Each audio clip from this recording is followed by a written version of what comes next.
Ladies and gentlemen, a perfect 10 score for our very own Miss Iloilo City Alexi Caimoso Brooks in the evening gown competition during the Reina Filipinas 2026 Grand Coronation Night.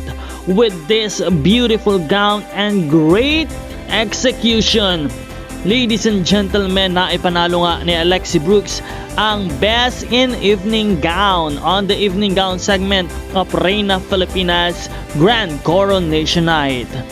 Panoorin po natin ang mga detalye at ganda ng evening gown ni Alexi na talaga namang nagbigay sa kanya ng karangalan as the Best in Evening Gown.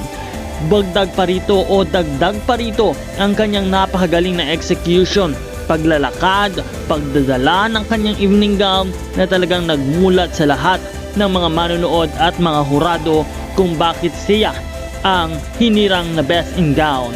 Once again, congratulations at marami pong update ang ating ibibigay, kaya huwag kalimutan na mag-subscribe for this live telecast update of Reina Filipinas 2026 The Grand Coronation Night.